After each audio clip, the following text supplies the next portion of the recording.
श्री शिवाय नमस्तुभ्यं। मंदिर में अगर दिया लगाने जा रहे हो, बाती लगाई है आपने मंदिर के अंदर, तो कुछ देर बैठिए, कुछ देर स्मरण करिए। हमारे यहां तो यहां तक कहा गया है कि किसी मुर्दे को अगर जलाया भी जाता है तो कपाल क्रिया तक रुकना पड़ता है कि थोड़ा रुकिए, कोई पीछे से आकर कुछ कर ना जाए। दीप जलाएं, थोड़ी देर रुकिए। और दीप का भी नियम है महाराज, दीप का भी नियम है।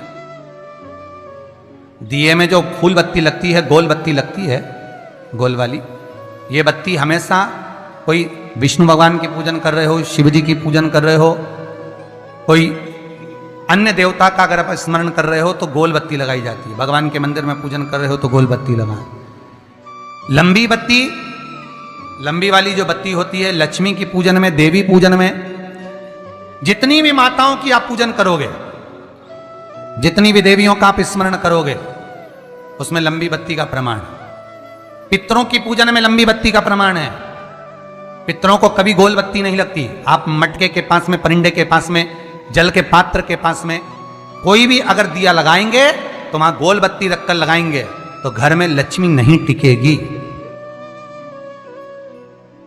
कई लोग कहते हैं कि परिंदे के पास, मटके के पास में, पानी के स्रोत के पास में जहां जल भरते हैं, हंडा रखते हैं, टंकी रखते हैं, वहां पर मटके के पास बत्ती लगाओ, दिया लगाओ, पितर शांत रहेंगे। तो पितरों को शांत करो, मना नहीं है, पर दिया लगाने का नियम है कि पितरों को अगर आप दिया लगा रही हो मटके के पास, परिंदे के पास, या अमावस्या के दिन पितरों के लिए अगर दीप लगा रही हो तो गोल बत्ती अगर लगाओगी तो कार्य कभी सफल नहीं होगा।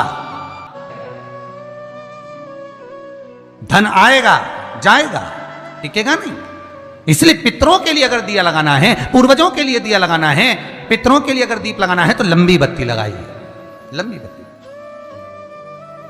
महाराज, लंबी बत्ती का प्रमाण हमारे यहां शास्त्र का, गोल बत्ती का प्रमाण। और सुंदर चरित्र कहा, यदि आपके जीवन में बहुत ज्यादा लक्ष्मी से तकलीफ है, कष्ट बहुत ज्यादा है, मंगल है, राहु है, केतु है, दशा बेकार चल रही है, लक्ष्मी नहीं आ रही, कष्ट बहुत है, फैक्ट्रियां नहीं चल रही, कहीं मत जाओ, मेरे शिव की शरण में जाकर एक बार शिव महापुराण को पूरी सुनो। शास्त्र के हटकर कुछ नहीं बोलेंगे।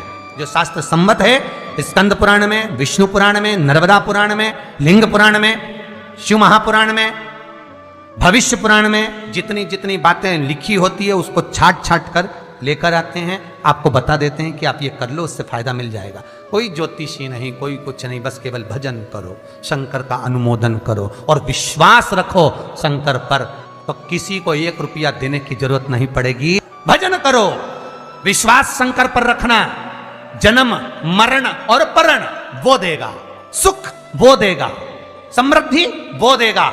जिसके घर में बहु रिद्धि सिद्धि हो, जिसके घर में अमोद और प्रमोद पोते हो, जिसके घर में शुभ और लाभ दरवाजे पर बेटे बनकर विराजमान होते हो, जिसके घर में स्वयं अखंड सौभाग्य देने वाली पार्वती हो, जिसके घर में लक्ष्मी देने वाली लक्ष्मी बेलपत्र के पेड़ के नीचे झाड़ू लगाती हो, जो स्वयं सरस्वती को स्वर प्रदान करता है, वो शंकर है।